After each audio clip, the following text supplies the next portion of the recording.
And it's very cool. Oh my gosh. Isn't that great? Just went up yesterday. Wow. Think Joe Biden would do this? I don't think so. Do you think he'd think of it? Do you think he knows what it is?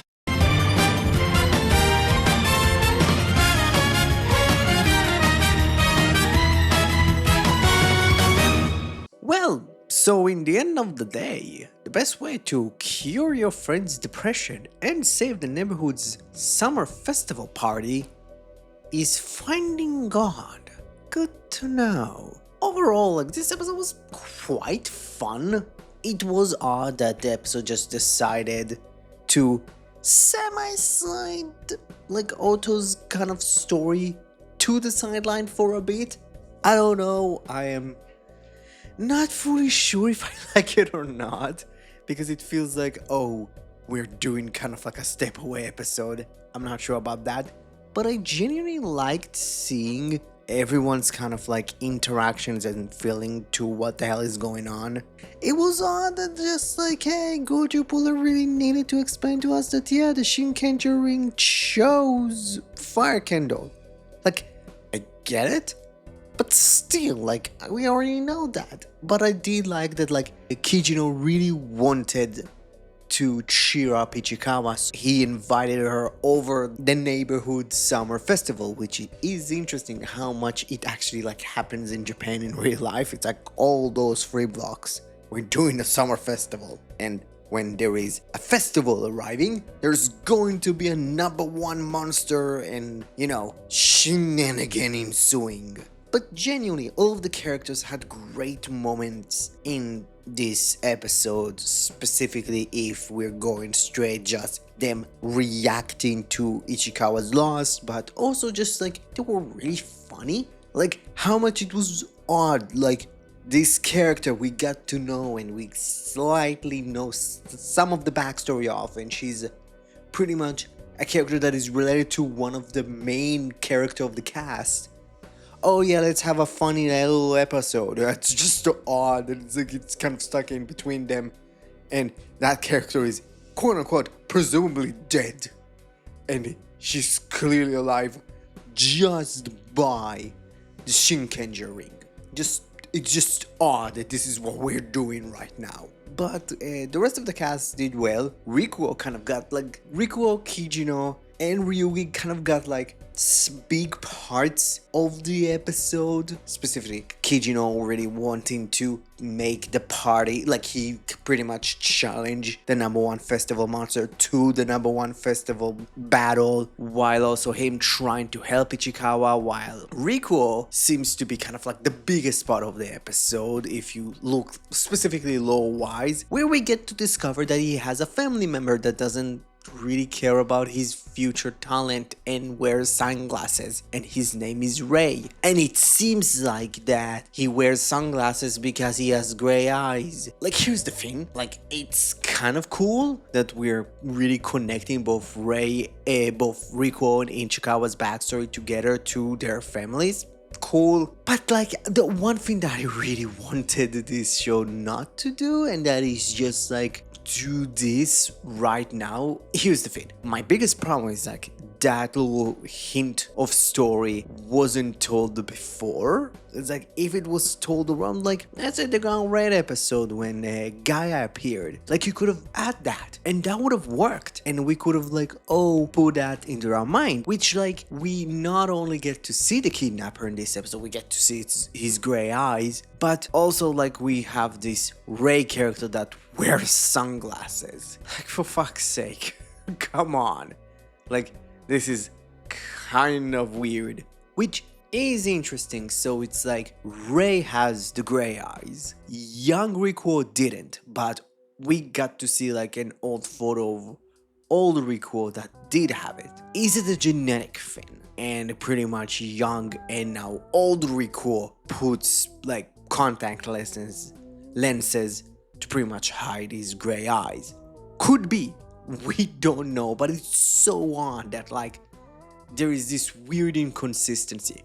Again, I think it's a genetic thing, and both young and now older Rikuo are putting contact lenses to pretty much hide their gray eyes. But I'm interested, like, why why Rei kidnapped Ichikawa's sister, Otto?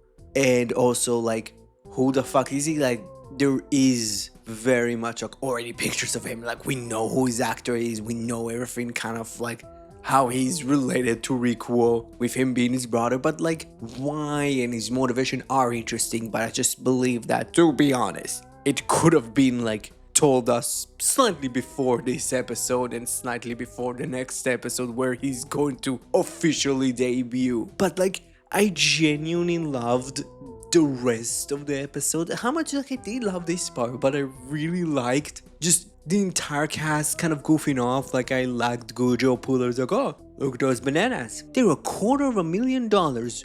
Go fuck yourself. You buy them now. We have a problem with tariffs. Those are Japanese made, son of bitches.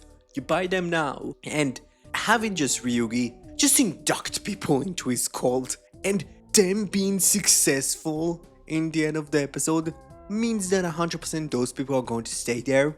I hope they're going to continue with that, and somehow, Ryugi is just going to take over Christianity, maybe like Islam and Judaism or Hinduism. It's like, no. Believing in the Tega Sword is now the #1 religion in the world. Please. And I did like that when Kijino beat the #1 festival monster. It's like, no, I didn't want. Ryugi won. Like, that's the first time we actually got to see someone kind of like, no, I didn't want. Give them the windscreen. Nice job. That was great. And fucking Fire Kendo was fun. I am so happy he wasn't like fully defeated as Shinken Red, so he didn't lose the ring. So he's going to continue to be Shinken Red, which I'm super fucking happy with, because Fire Kendo is a character that I like. The Shinken Red suit is a fucking suit that I absolutely love. So like, the combination of both is great. It is interesting that just like, oh, someone with a deep connection to the ring can also summon the mech, even when like they have actual bad intention. It is interesting. I would like to see like more mechs being summoned with like cool modification. I don't know. That's cool.